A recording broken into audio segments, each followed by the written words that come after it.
Good afternoon. This is Brent Anderson with another Pilates Hour, and we want to thank you for taking time out of the middle of your day if you're in the United States, or in the evening if you're in Europe, or in the morning of the next day if you're in Asia Pacific. And we're very grateful for your participation, and we hope that we're bringing you good content, and especially during some of these challenging times, that you can look forward to an hour with me and with Polestar and with the guests that we bring on.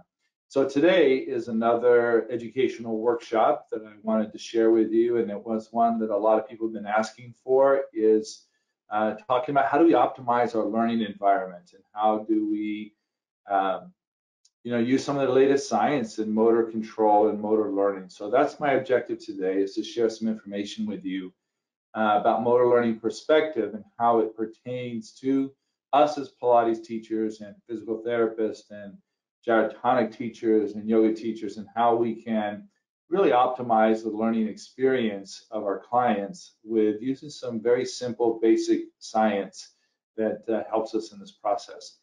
Before I go any further, I just want to let you know that we are going to be answering your questions. We'll be doing it closer to the end of the presentation, so as the questions come to your mind, go ahead and put them in there. If we can answer them in the middle, we will. If not, we'll get to them at the end of the presentation. I love when you guys tell friends. We're going to be close to 300-400 people today, so our numbers are growing continually. We hope that we'd like to get feedback as well of the long-term effect of some of these webinars. So when we did the workshop on the pathokinesiology, we have those courses coming up in July. When we did the anti-racism discussion, and hopefully that impacted many of you as much as it impacted me in standing up and taking action, making change. Today we're going to be talking about, again, neuroscience. So hopefully these are things that you're enjoying. And I think when we think of optimal, I think we think of, we've certainly had to explore this as we've been teaching virtually. We can't use our hands, and they can't see us as easy as we can see them sometimes. And it's been quite challenging. We've had to rise to the occasion by enhancing our teaching skills virtually. So how do we translate what we see through the screen into words that create images that facilitate change in the movement of our clients? And that's really the essence of what we're talking about today. And the center of this is, more than motor control science, is actually motor learning science. And motor learning has to do with the acquisition and modification of movement. So we're going to make the assumption, this is Anne Shumway-Cook's work in motor control that we use pretty heavily inside of Polestar.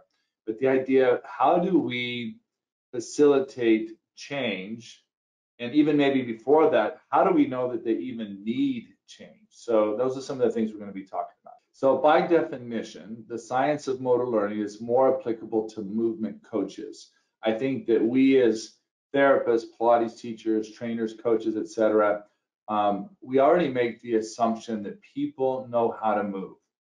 So I've had the pleasure of having my granddaughter with us for the last 6 weeks, and they just went back home this week.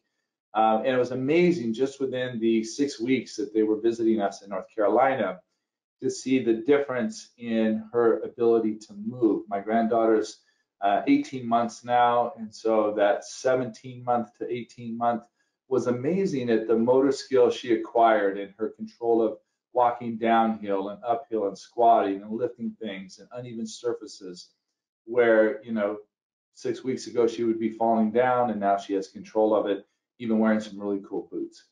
So most people come to us, they already know how to move. They already move.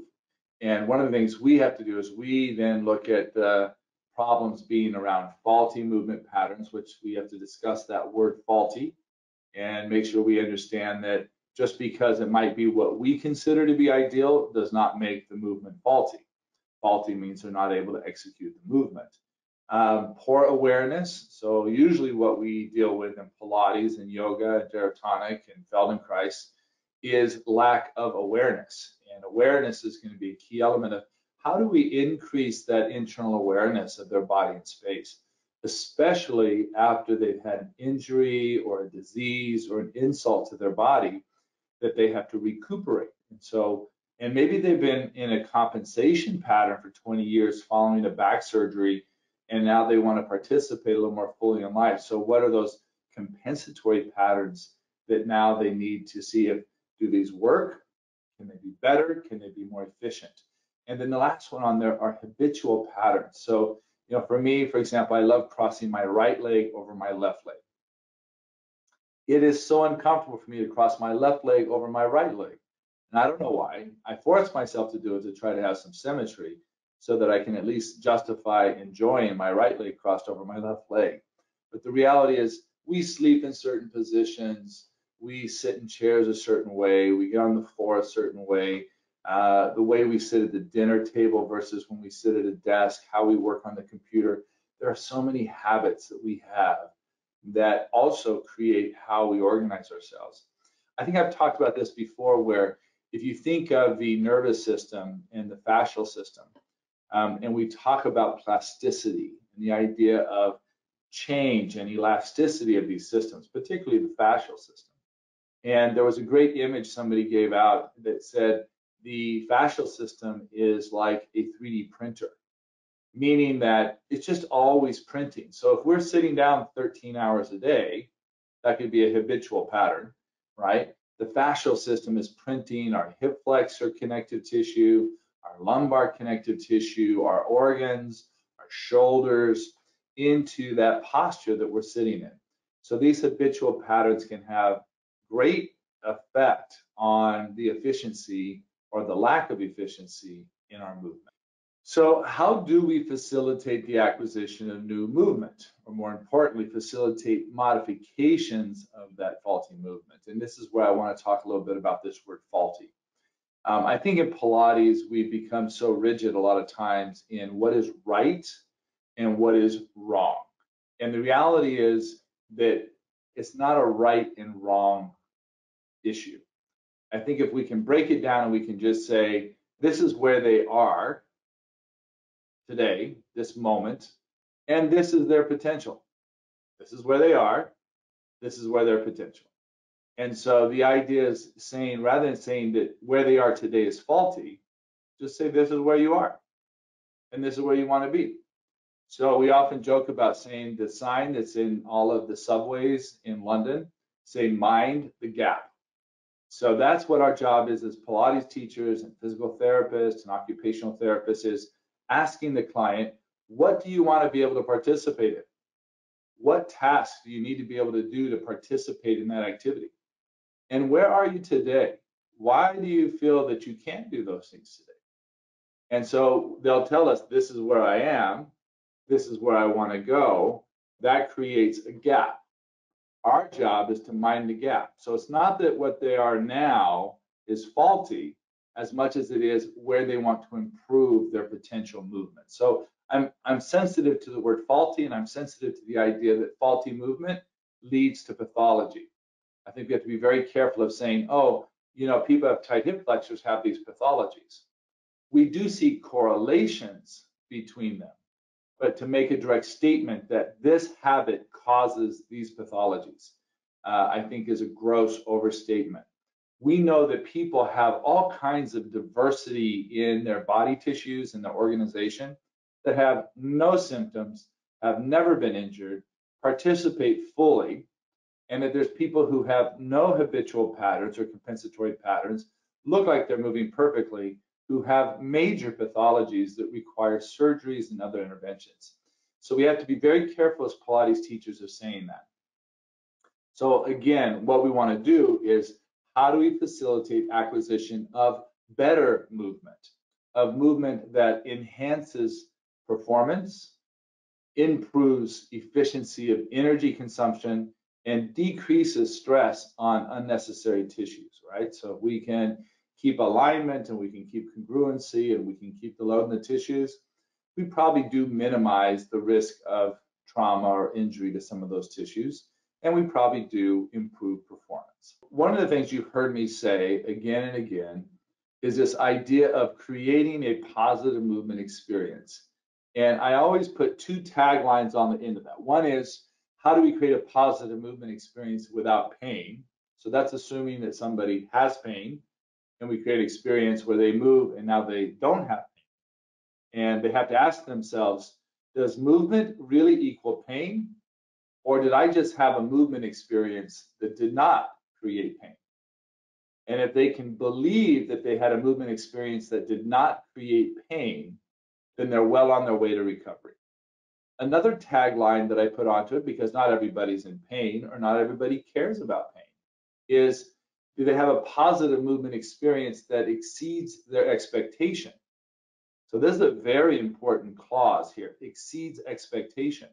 So in our mind, our belief pattern, our mind setting, and we'll talk more about mind setting again, because we do have that course starting up on the mind setting next week. So if you're interested in understanding that aspect of teaching and learning, great course to take called mind setting.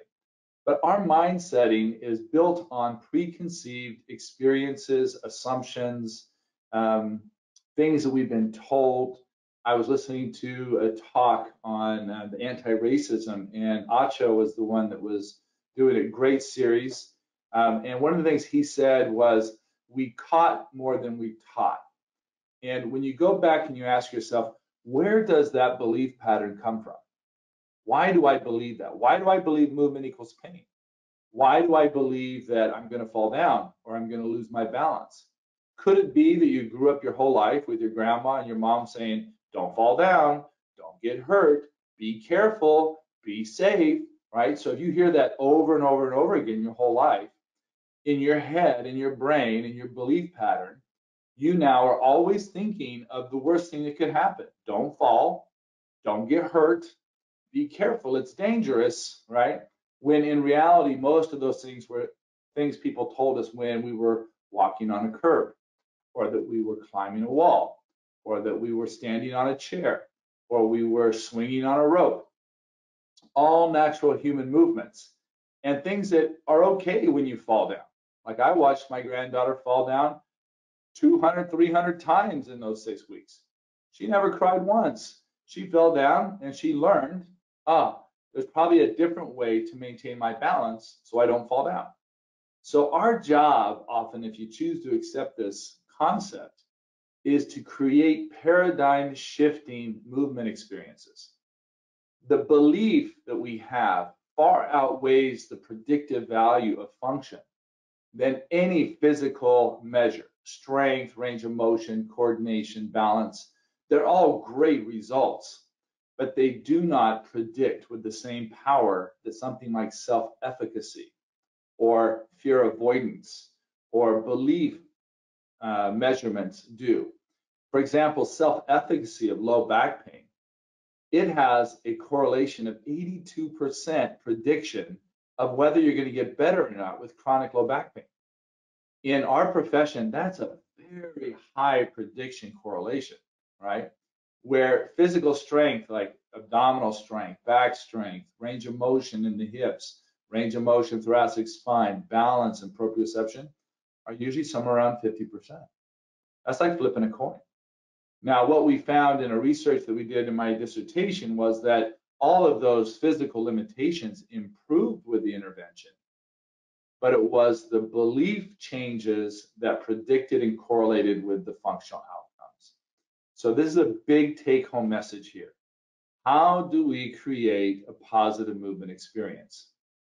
How do we make that happen? That's really our goal. So it's not saying that the way you're moving is bad, you need to move better, because that, again, saying you got faulty movement patterns, you got a pathology, you got problems, that's language that's going to run in their head, and it's going to affect the success of them being able to have a successful movement experience.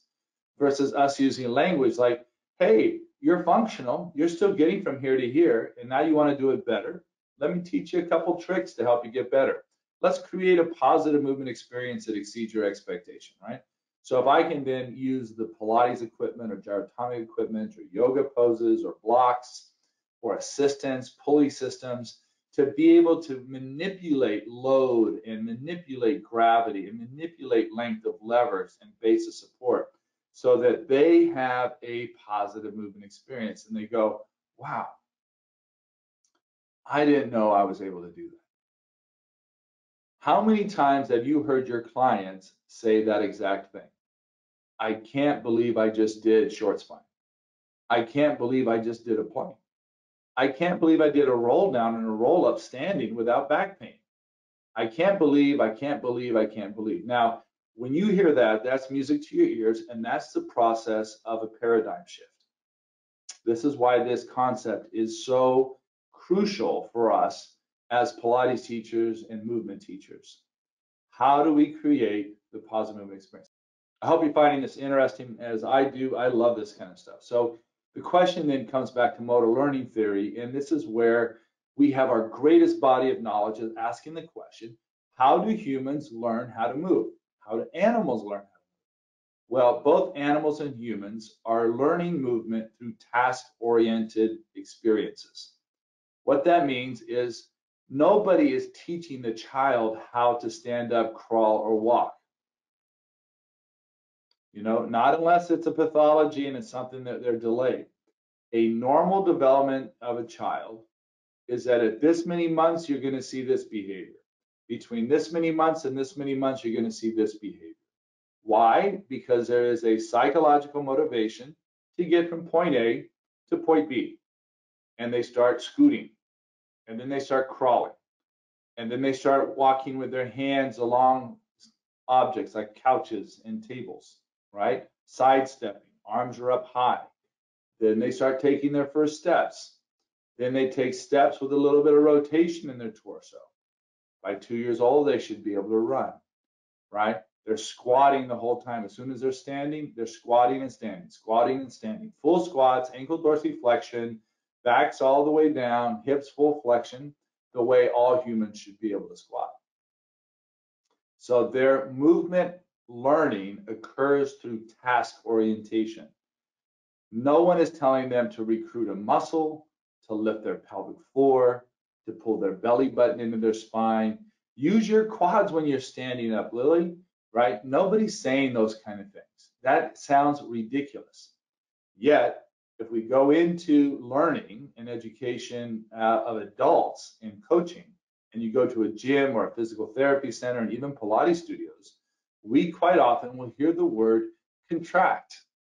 As a matter of fact, I was teaching a lecture yesterday at the university to our physical therapy students, and it was a movement science, and the topic was core control.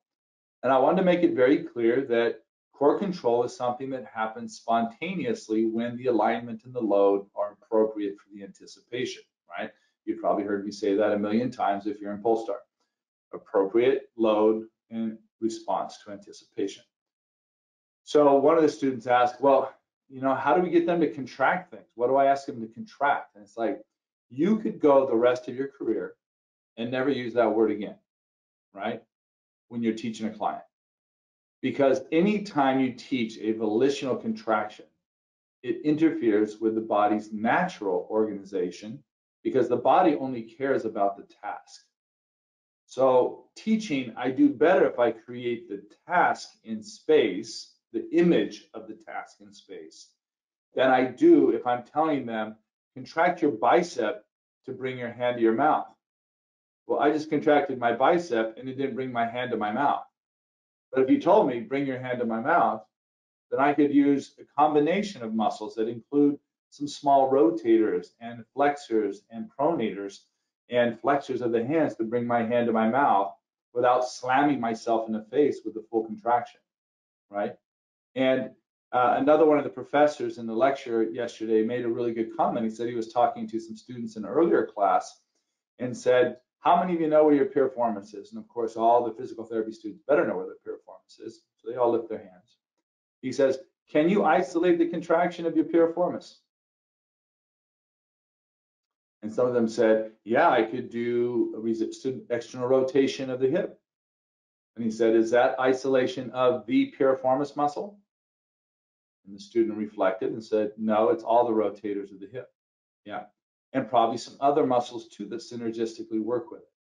We are task-oriented animals. So we should teach movement by task. We ask for the movement in this direction. Take the knee in this direction. Move your body forward. Articulate the spine. Fill up this space. reach the head for the ceiling. All of those commands naturally tell the nervous system to figure it out. It might not be optimal the first time. It might not be optimal the 100th time.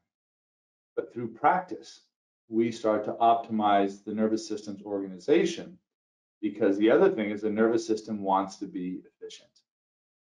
It wants to minimize energy expenditure for the task, and it's going to continue through practice to find the best way to do it. It's how we learn to walk. It's how we learn to run. The other thing is this motivation concept, right?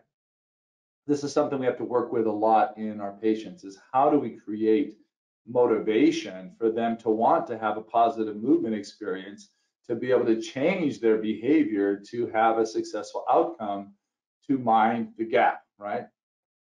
So that's why I always use their words.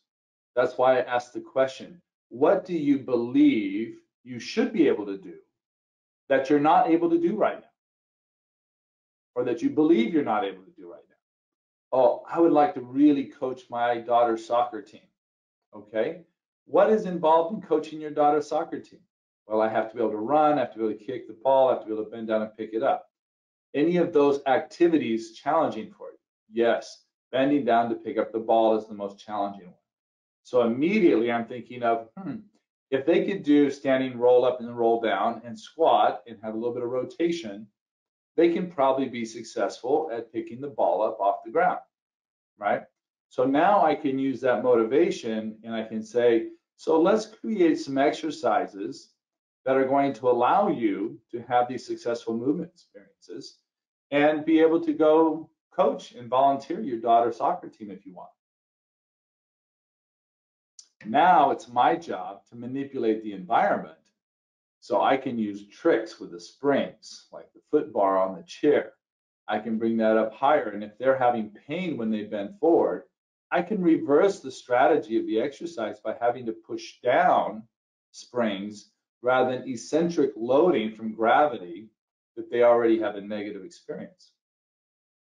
By creating positive flexion experiences, they start to let go of, first of all, beliefs of movement equaling pain, which typically is what continues to provoke that pain. It's not structural, it's usually psychological. And I'll talk about that proprioception chain coming in. And they start to realize that, hey, I'm able to move forward and it didn't hurt. So now I'm having that successful movement experience without pain. Powerful message, right? And then the last piece here in motor learning is the concept of internal and external feedback. This is where we have incredible impact on our clients if we're using the external feedback correctly.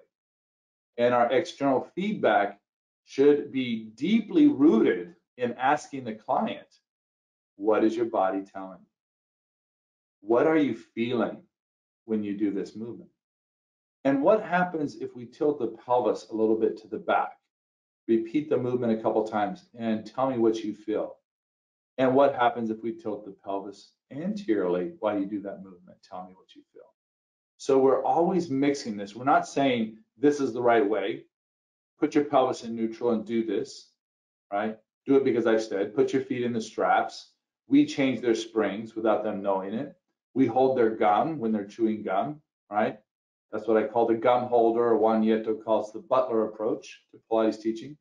No, we want to give them the empowerment to know the name of the exercise, how many springs and why that many springs are being used for footwork or for short spine. Then we want to be able to have them tell us, what do you feel? And they say, well, I feel this in my low back. All right. What happens if you change this, or if we change the spring? Oh, it feels better. Okay, well, let's do that for a little while and see how that feels, right? You get the idea that we have to have this mixture of external and internal feedback that we're able to provide for them. And now there's some other great feedback tools like video cameras and pictures that give the client the opportunity to see themselves and see what they're doing. So now they can also process the image of them moving and go, oh, I can see what you're saying now about where my pelvis was or where my shoulders were while I was doing that exercise, right? Funny enough, a mirror does not actually work so well. I find that a mirror is more distracting than videotaping them moving and showing them the videotape afterwards. And if you think about it, people that suffer with self-imaging pathologies, right? So people that have eating disorders and body self-image disorders, they look in the mirror and they see what they're going to see, right? In real life. They don't see reality. They see skewed reality based on their perceptions. But when you show them a picture, they often will go, is that me? That's not me, right? Because it's not in real time. So I'm not a big fan of using mirrors while I teach. I know a lot of people like to have mirrors in their studios for light and reflection to make it a little bit bigger. But you'll find in a lot of really good dance studios, they often will have something that covers up the mirror. Because when you're on stage, there is no mirror.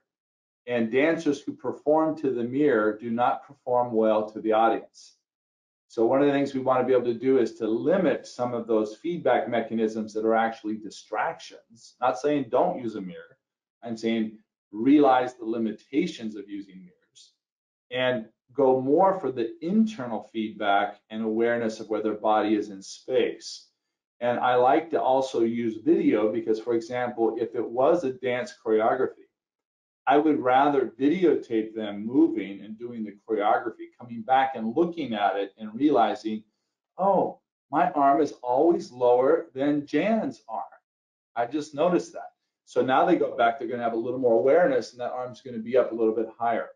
Or the football player notices that, you know, they're always a little too far on the inside of that when they're going back and reviewing the game. And they realize they need to be a little more on the outside to be in the right position to move the ball forward. So these are the kind of things and tools that we use with feedback. So what can we learn from the way a child learns, right? So one, we can create overall tasks or objectives to move better. So we can, you know, create the task for them. Like Juan Nieto, we love and we adore, and he's our licensee in Spain, and he's always exploring movement from martial arts and Ido Portal and running, and he's one of the developers of Runity with us, and just pushing things to the limit, like just exploring for the sake of exploring. Can we move like a kid again? Can we squat down? Can we do a pistol squat? Can we walk our arms around our back? Can we touch our back heel going down? And exploring the way that we just say, can you do this, right? Can you reach over and grab something? Can you squat down and do it? Can you jump over that string? And when you create these tasks, these overall tasks or objectives to move, the brain has to find the solution. And it's going to communicate. It doesn't communicate to say, this muscle has to turn on, this muscle has to turn off. It's more of a global message coming down saying, let's give this a try with the objective of jumping over this rope. And maybe we fall down, or maybe we catch our feet on the rope. And then our brain says, in a feed forward, this time I'm going to lift my feet up a little bit higher. I'm going to dorsiflex my feet and pick my knees up a little bit higher. So it's thinking task oriented. It's not thinking I'm going to contract more hip flexor, or I'm going to contract dorsiflexor. It's saying global, I need to get my toes up higher or my knees up higher. And that's how it's going to create the pattern in the nervous system. It's also important that we extend the rule of motor learning to imply that it must be built around solving functional tasks, right? Especially in specific environments. So if you mix the environment up, then it becomes a little more challenging to try to do it. That's why we play with proprioceptive tools. What happens if you're standing on a soft surface? What happens if you close your eyes or if you're on a wobble board? What happens if it's a muddy ground versus a hard ground? Or if it's clay courts versus concrete courts, playing tennis, right? All of these things can change the way the nervous system organizes with the hopes of becoming more efficient in our movement. So what variables influence motor learning? And I think this is, you know, where the rubber meets the road, right? So if somebody has musculoskeletal restrictions that are not allowing the hip to go into extension or the ankle to go into dorsiflexion or the spine to be supple, we might have to pay some attention to that. But I would say, just clinically speaking, and I've said this for years, that I feel like we're probably, you know, 60 to 70% of our problems are strategic, not structural. And I continue to be surprised at how many things that look like they're structural restrictions, right? Like a really shortened muscle, a tight capsule, a restricted facet in the back, joint immobility. And then we do a couple strategy training sessions, and all of a sudden they have full range or great mobility in those areas that tell us that it was not a structural problem. It would not fix that fast if it was a structural problem. We also look at environmental factors. We have to take into consideration things like light, things like depth perception, surface area, where they're at, and the temperatures, and all those things have a great impact on motor learning. Perceptions, I would say, is probably the biggest one, right? So what somebody perceives becomes their reality. If they are afraid of movement or afraid of height, then their brain is going to alter the movement pattern.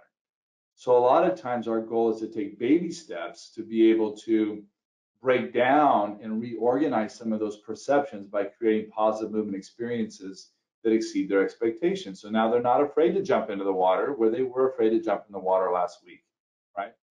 Fatigue is another biggie.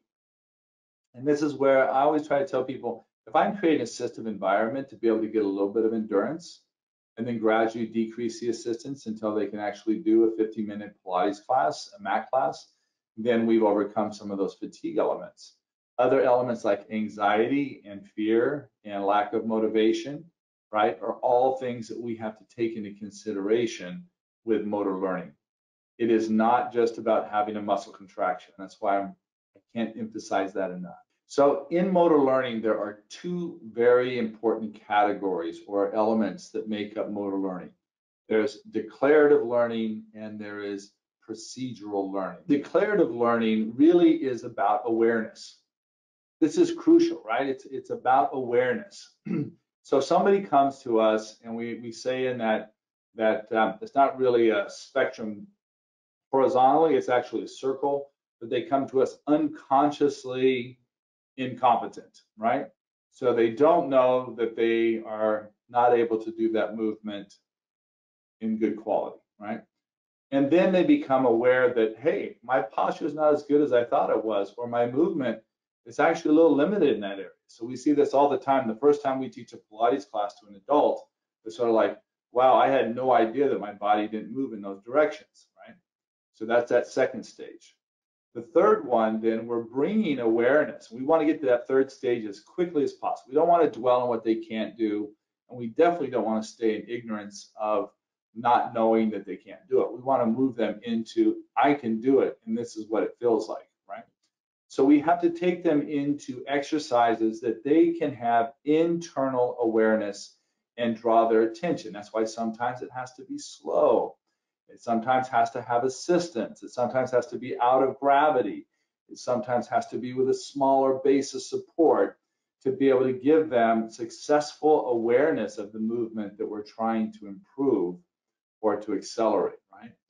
And then that depends on that feedback that they're getting to have that heightened awareness. So remember I was talking about internal and external feedback. So our external feedback really should be, try this and tell me what you feel. And the tell me what you feel part is internal. Because now they have to go, what do I feel? What am I feeling in my body? What is my pelvis? Am I feeling anything? Is it easier? Is it harder? And our job is to not put words in their mouth. Have you ever noticed sometimes as physical therapists will say, can you tell me about your pain? And we pause for a second and the patient says, they're just pausing and thinking. And the physical therapist gets impatient and he or she goes, is it sharp, dull, achy, throbby, pinchy, cold, hot? And the patient looks at you and goes, yes, it is. It's all of those, right? So what we did is we just empowered the brain to now convert their discomfort into throbbing, hot, painful, stabbing, sharp, dull, achy, all of those things in one. And now we've given them language to be able to build their case on for having pain. Versus letting them explain to us, what are you feeling? It might not be pain at all. It might be some throbbing. Not painful, just some throbbing. or it might be restriction or stiffness. But let them struggle with the ability to explain it to us.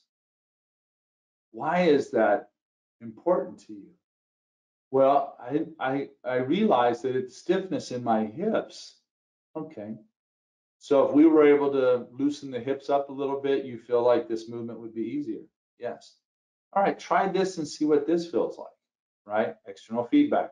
Try this, internal feedback. Tell me what it feels like.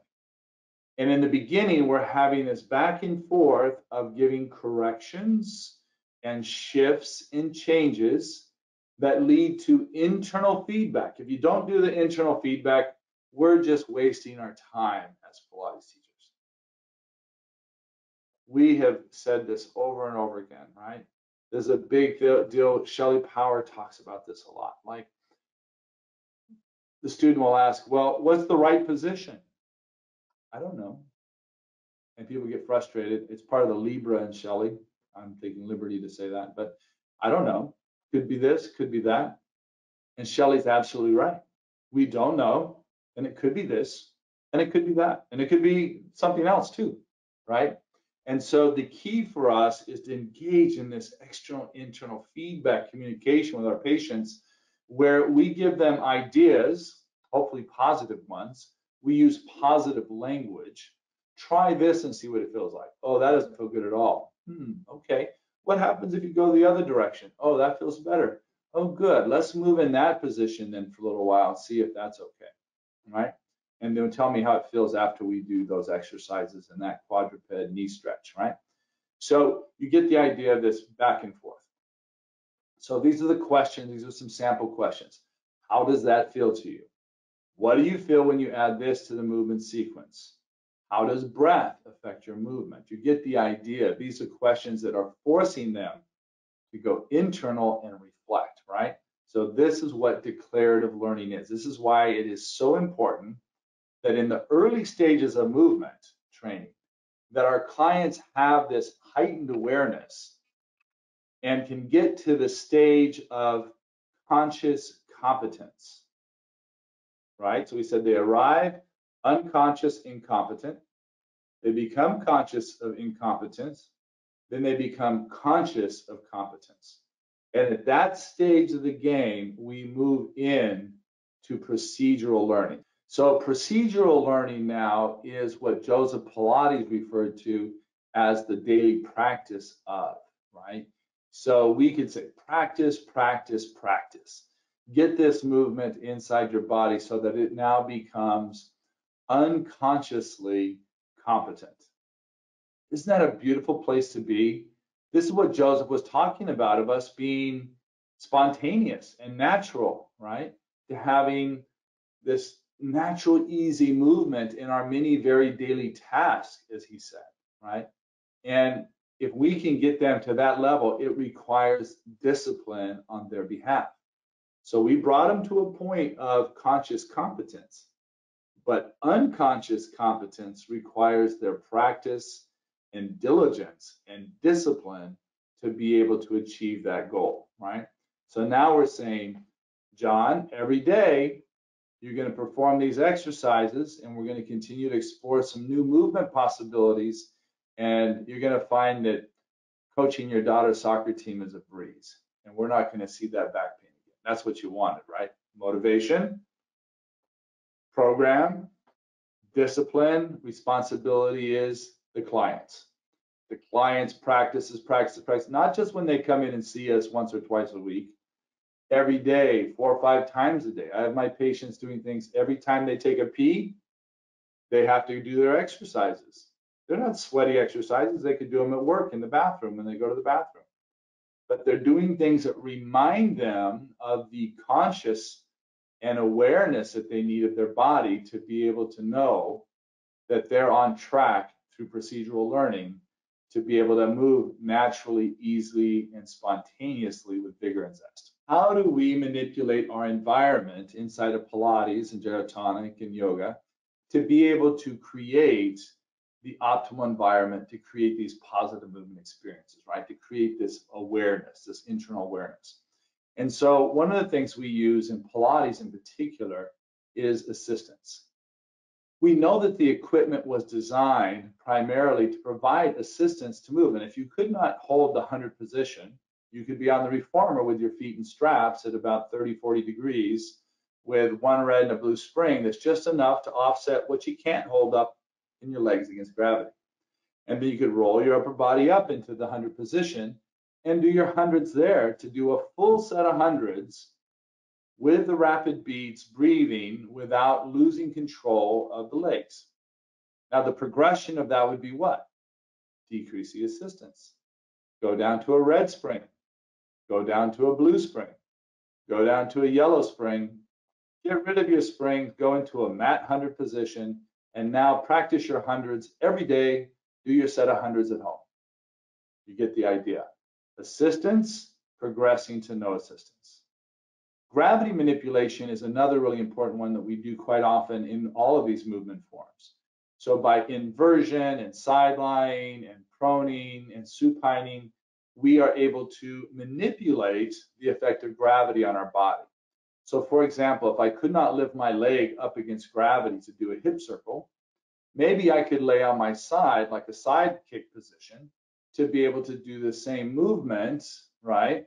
But now having increased awareness in my trunk as I disassociate my hip, and now the gravity is pushing on me into adduction, so I get to strengthen my abductors a little bit, but I'm able to do the circles in this position that I couldn't do in supine.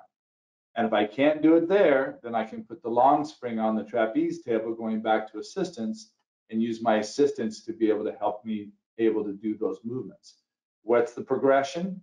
Decrease assistance, increase gravity towards normal. In Pilates, I mentioned we also use foreign environments. So this is where laying down doing an exercise that mimics one of standing. So for example, a squat on the reformer would be a foreign environment of a squat in standing, right? Where a squat on the trapeze table with springs would be in a familiar environment, but with assistance. So we have this big playground inside of Pilates that we can manipulate all the time to be able to play with these things to create these positive movement experiences. And we could sum all of it into this concept of graded load, right? And I think this is the biggest challenge for us to understand is how do we manipulate load? How do we do it? We use gravity, springs, foreign environments. We change the way people think about things. We play with alignment to be able to improve the load bearing. And we're always manipulating load to create the ultimate positive movement experience, right? That exceeds our expectation or movement without pain. Does that mean that we stay at that level forever? I think sometimes we get stuck in there with our Pilates training. Depending on what our client wants. So if our client said, I want to, go back to pole vaulting, one of my favorite sports, or I want to go hike Mount Kilimanjaro, or I want to return to skiing, right? And we go, wow, that's going to require significant conditioning. Well, we know in tissue adaptation, and I'm also talking about mental adaptation, we have to push ourselves past the threshold for tissue change, right? If we're doing the same thing in the same Pilates class every single time that client comes in at a certain level, there is no change, right? You're procedurally teaching static place, right? We're not progressing them. They're not getting better. And that's why I said it's a circle. So now we got consciously competent with this movement, but now we come and want to go up a higher level. They're back again, unconscious incompetent. So now we bring them back around to unconscious competence. And then we do it again at another level and another level and another level. So the idea is that we can continue to improve the quality of movement based on the motivation of the client and their desire to improve. So here's some movement exploration that you can do at home, right? This is the things that you can do with your clients. Couple things. Our tools, as I mentioned, are going to be as follows. Number one, task-oriented learning. Get away from telling people to contract muscles. Give them a task. Reach your leg to the wall, close this down, open this up, right? Rotate to the right, rotate to the left, bring your arms together, take your arms apart, bring your leg forward, go with the task orientation. Squat, jump, run, crawl, right? Use task. Number 2, heightened awareness of strategy. So we use the Pilates tools to allow repetition. So the idea is the greater amount of repetition we do on something, that's the procedural learning, the more likely it is to stick with us and to be something that becomes unconsciously competent. So for example, when I have a patient that is struggling with, let's say, multiple sclerosis, right? So a lot of patients with multiple sclerosis will fatigue easily. They don't have good endurance. But in a Pilates environment, I can create a limited load and a limited stress environment that allows them to do the exercises for a full 50 minutes. So how does it feel to them to get to 50 minutes without overheating, right? Or without fatiguing and being wasted for the next 2-3 days? Feels pretty good. It's exciting, right? And we can gradually bring their level of tolerance and endurance up by them having a great awareness exercise for 55 minutes that they have the repetition to create the neuroplasticity on a tissue that normally would not have the endurance or the strength to do the repetition to even encourage neuroplasticity. The third one is providing the external feedback with internal reflection. So make sure that our cues and our information are questions. What happens if you move your arm in this position? What happens if you lift your head up? What do you feel? Always followed with an internal reflection. And then practice, practice, practice until it becomes automatic. So these are our take-home tools for the day, right? Tasks that we do, and we can't do this now. I like to do this in the live setting. But going and thinking of, okay, I can get in a quadruped position, fine. Can I get into a quadruped position now, curl my toes underneath and lift my knees up an inch off the floor? And can I walk around the room now in a quadruped position without my back or bottom going up and down, right? So it's a task. And we're asking for this change, right? So it's one thing to be able to do a quadruped and bird dogging and alternating arm and leg and going into pre-star and those kind of things. But now to ask something like that, we're saying like, okay, everybody, what happens if you get your knees 1 inch off the ground, your toes are curled under, and now you start walking around the room, right? And then we might even make it more exciting and say, you're going to walk around the room and try to take out somebody else's arm from underneath them. So you're playing an interactive game. So you forget about all the other things that you don't need to be rolling in your head, and you're playing. And we know that when you're distracted playing, pain goes away. And we know that you are more likely to learn more spontaneous organization of the torso, spontaneous core control, spontaneous mobility, because you're playing. And we know that playing is super important. Another one I have on there is a single leg squat. Might start off using the springs from the trapeze table, eventually progressing to a single leg squat, and then single leg jumps, and then get the single leg jump so that you can do a single leg jump somewhere in the range of 90 beats per minute, right? And to be able to do a whole minute of it. And if you can do a whole minute of single jumps on a leg at 90 beats per minute, you're ready to go running, because running is 180 beats per minute, and you'd be alternating the load on each leg, and each leg's able to handle 90 for a minute. You could go running for 1 minute and know that your body's going to be okay. You can sort of see that progression. Single leg squat, single leg jumps, 90 beats per minute, functional, running. The last one is pre-swan to swimming. So this is like hitting the volleyball over the head, tennis serve overhead, and understanding that that organization of getting the thoracic to prepare for scapular gliding is essential to being able to do overhead activity without compensating into the low back or into the shoulder girdle.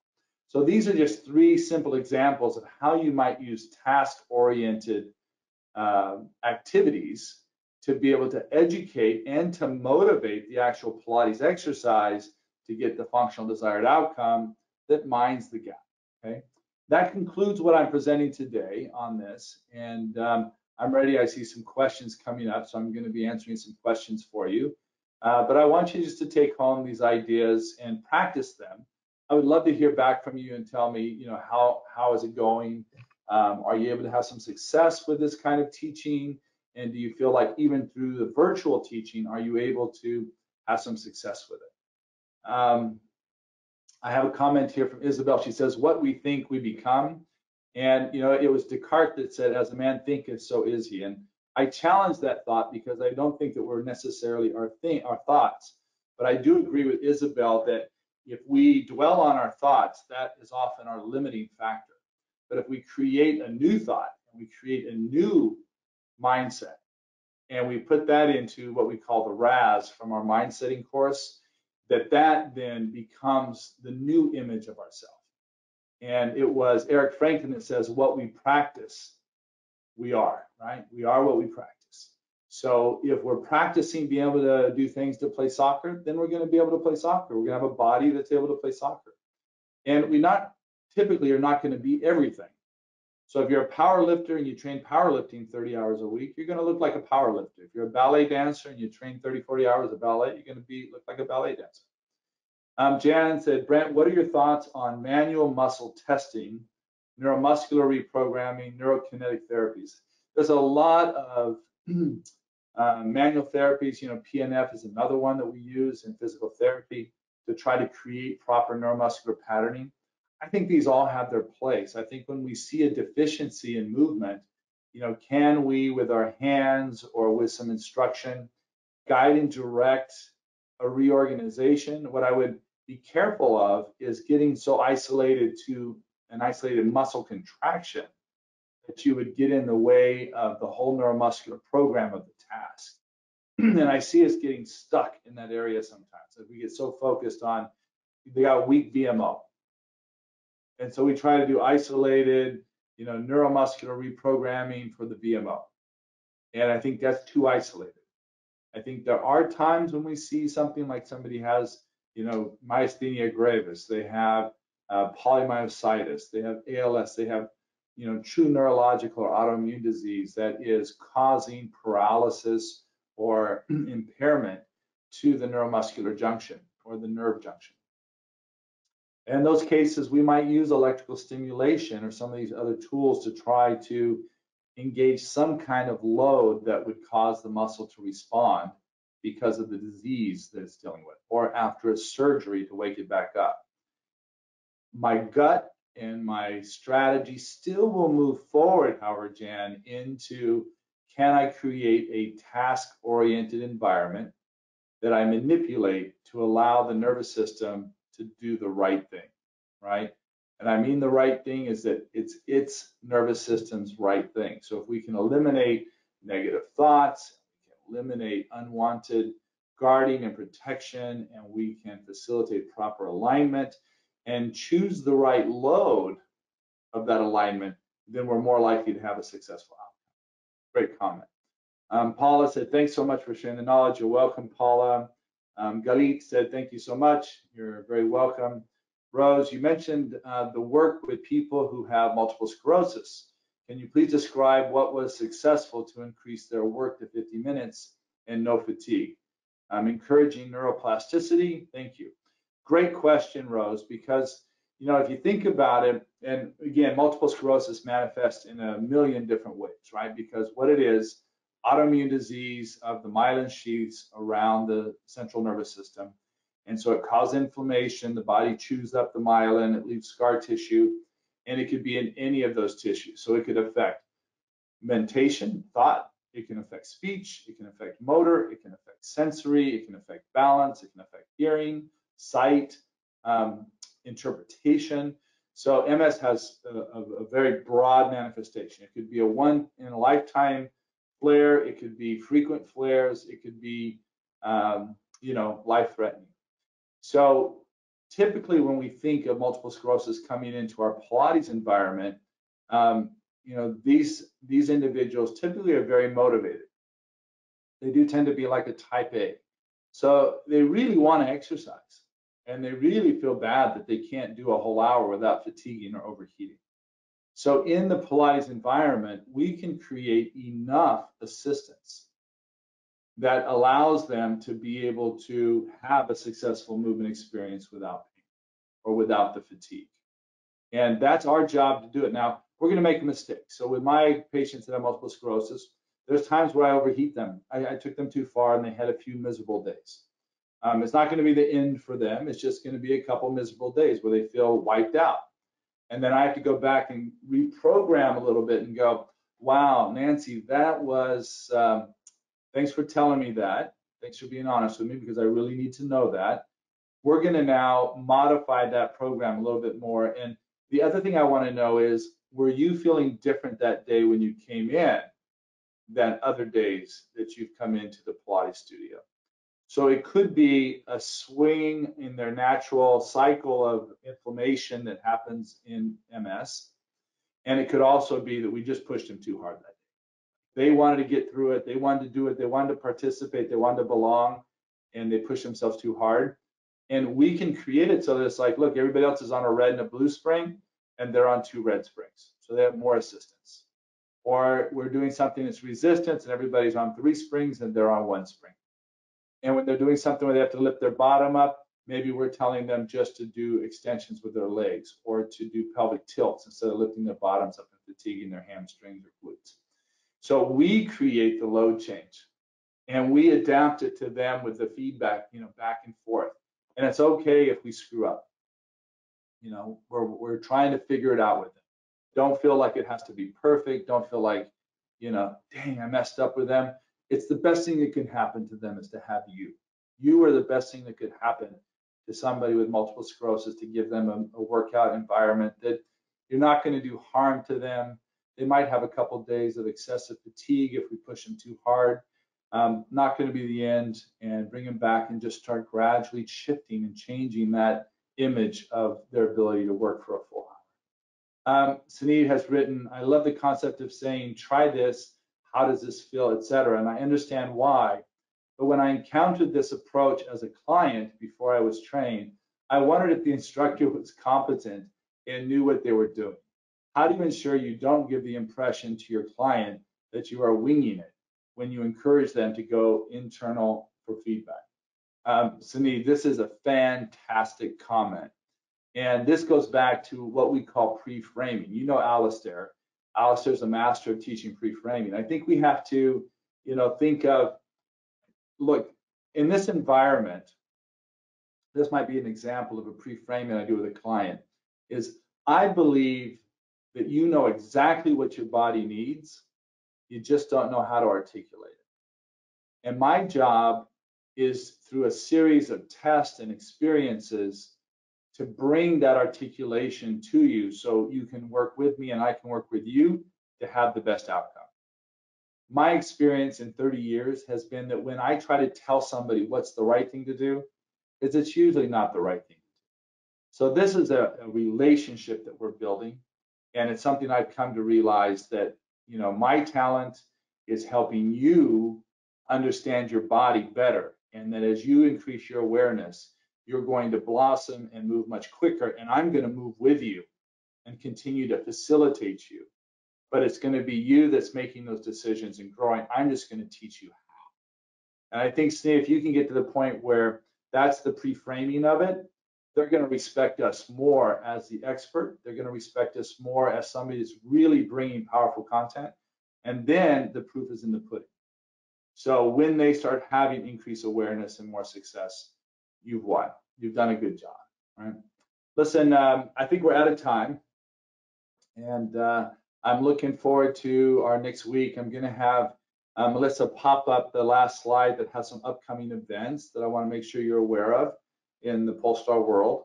And we're just going to keep providing great content for you. So it'll be combinations of social, spiritual, educational, international, things that we're going to try to just keep bringing awareness to our community and sharing things and opening a forum that everybody feels comfortable with. You feel that you can ask questions.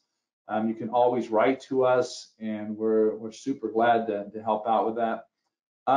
Remember I was talking about the mind setting course? This is new for us, mind setting for well-being and performance. We've now taught this 4 or 5 times, and we've now opened it up to the public. So we've taught it to all of our licensees, our educators around the world, and now we're opening it up to Pilates teachers and yoga teachers and gyrotonic teachers and therapists around. And eventually we'll be opening it up to your clients because we think it's such a powerful tool. It is a 7-week course. It consists of self-study online, and then you have a facilitated session once a week for an hour. So if you're interested in that, you can go to the Polestar website. Because you're on our webinar, you get $100 off. I think the total price is $199. It includes coaching, and it includes all of the content and the booklet and the things that you would use to, really overcome any kind of struggles or internal talking, self-talking we call it, that might get in the way of you achieving your goals, and also empower you with ways that you can coach better to your clients to help them overcome their blocks. In September, Shelly and I are teaching a transition course in North Carolina here on the farm, and we're going to be practicing all of our safe COVID practice. So we have a very big space. We're limiting our numbers to no more than 8. And, we're going to spread the equipment out, and we'll be wearing our mask, and we're going to be out in the country, so the viral load will be very low. We will ask that people, if they're participating in any of the person-to-person training coming up in the fall, that they would be compliant with the guidelines that we've set forth for COVID, which we've talked about on this webinar before. So if you have questions on that, you can go back to that. And just September, let's see, in August, September, the comprehensive series are starting back up again. And we've also modified those on the new platform, and we've made it so that a lot of the education is managed virtually. And then the groups that you would be actually studying with physically in your own towns would be with 4 people per pod or 4 per group. So we're keeping the number really low, very intimate, and we think that the training is going to be superb. And then the last thing is, for you or for friends or people who might be interested in maybe shifting gears into the Pilates profession or adding it to their profession, we have a free online course right now, which is our Gateway course, or Pilates immersion course, and it includes the Gateway online plus 4 Pilates classes and all of the materials to be able to teach these classes. So something to think about if you're interested. Melissa will make sure that's included in the post-production of this. Again, I want to thank you for always joining me on these Thursday afternoons, and we would love to hear from you and know that it's valuable to you. We want to serve the community, and we certainly want to stand up for the things that we need to stand up for. I'll reiterate the importance of the messages that came out last week with anti-racism, that we want to stand up as a pillar and a voice to make sure that there is equality, that we eliminate racism in our profession, that we don't tolerate racism with our clients, that we become educated and that we understand what racism consists of, and that we stand as a beacon to be able to make sure that everybody has the same opportunity, everybody has the same choice, everybody has the same level of safety, and that we create, at least in the areas that we have control in our studios, in our homes, in our profession, a safe place for every single one of God's children. So that's my message for you. Practice neuro, and make sure that you're giving your clients that feedback, internal, external feedback opportunity, and you're going to notice a great change happening in your teaching. And I look forward to hearing from you. We'll see you next week on Thursday on another Pilates Hour.